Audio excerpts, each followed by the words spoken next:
Welcome to the second module of the Newborn Touch Instructor Program. We are going to do so many wonderful things with the baby's sense of touch. In this first segment, we're going to start with what baby is feeling during pregnancy, and we're also going to bring in smell and taste and combine those three sensory experiences so that touch, smell, and taste are interwoven and interrelated, because we know that all three of those senses begin developing in the first trimester. So you'll learn more about that. And then we're going to start working on skill building with some specific touch techniques that start with minimal stimulation. So we're going to start with the least amount of touch experience, but experiences that we know from the research are very, very nurturing for our babies. Then we're going to increase that stimulation just a little bit and grow with the babies, work with the babies, and provide lots of different touch and skin-to-skin strategies. And then we're going to learn to swaddle. So you will need, for this segment, you will need your demonstration doll and you will need a swaddle cloth so that you can learn how to swaddle your demonstration doll, and then also how to teach parents to swaddle their babies. So let's begin, and we'll start with understanding a little bit about some of the development of the baby's sense of touch even before birth. So we know that the senses have been developing in the first trimester. Touch, smell, and taste develop almost simultaneously within 4 weeks of each other. So for us, looking at some of the care practices, we know that in the womb, the baby is already feeling mom's warmth of her amniotic fluid, feeling the softness of the inside of her uterus and inside the placenta. So we know that babies are having some very nourishing touch experiences before birth, hearing mom's heartbeat, things like that.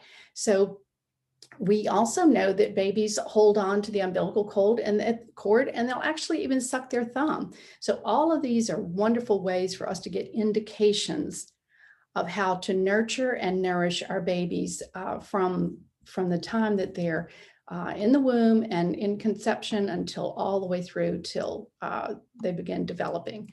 So let's take a look at the next section, which is we're going to remind ourselves that because touch develops so early, it is the sense that's the closest to brain development. And this is one of our little newborn intensive care babies, a little premature baby. And even though the baby is very medically fragile and premature and has the little nasal cannula to get some oxygen, dad is still able to provide some very nourishing touch experience for that baby. And I do want you to notice in this picture that dad's finger, we're going to talk in just a few minutes about the actual touch receptors under the skin and the best practice for providing that kind of nurturing touch. So I do want you to notice that dad is firmly touching the baby, and that's going to be really important in the next section coming up. So then we move into baby's born, and we know that the best practice from all the research is that skin to skin at birth is ideal for baby, so that the mother can replicate the womb as best she can, so that baby can hear mother's heartbeat, feel mother's skin, smell mother, and have that wonderful relationship with mom providing warmth and comfort and nourishing touch for her baby at birth. We also know that babies can smell their mother's milk. There's some fascinating YouTube videos of the little newborn just actually literally crawling up his mama's tummy to find her breast, because he can smell her breast milk. So with smell and taste developing, we definitely know that the best practice is skin to skin as soon as possible after birth, and skin to skin with dad too. So it's a very nourishing way of bringing our little ones into the world. And we know that once breastfeeding is established, and then of course, if baby's bottle fed, we know that bottle fed babies turn out just fine. But skin to skin, even if you're bottle feeding, you can hold baby skin to skin and still provide a lot of that nourishing smell and touch that we know nourishes our littlest ones. So once breastfeeding has been well established, then you can move toward understanding about sucking, and you can introduce a pacifier. So as I teach you the 5 S's, it's so important to me that you learn 2 things, that you learn the 5 S's within the context of other supportive touch and supportive sensory experiences for babies, so that you realize the 5 S's are not just 5 standalone things, they're 5 skills, but they're within a complement, within a family of skills. So now you are ready to take a look at the one of the 5 S's, which is sucking.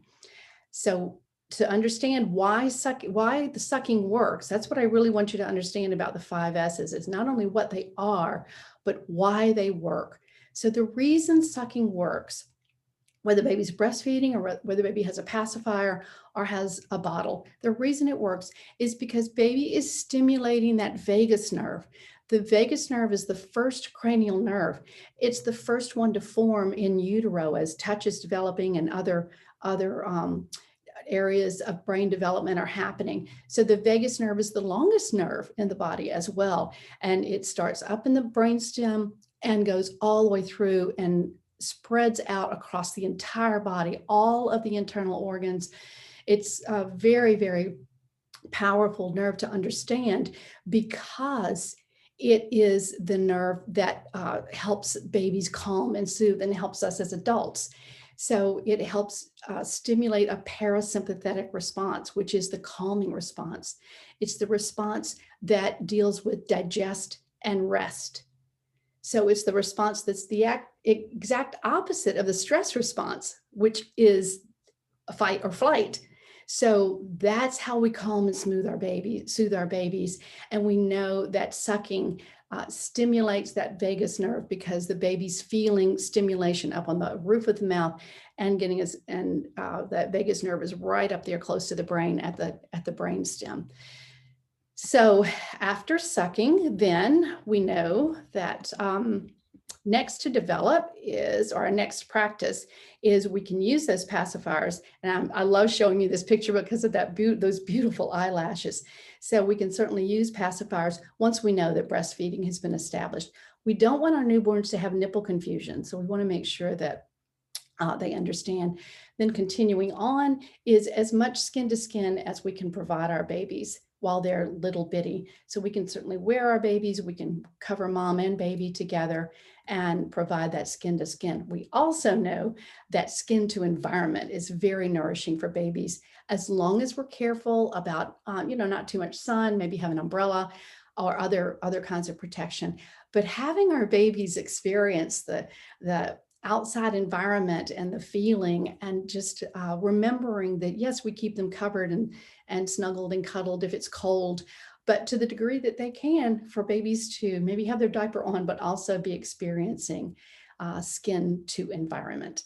So I'd love for you to take a moment and put in the chat what you learned new, and I will see you in the next segment.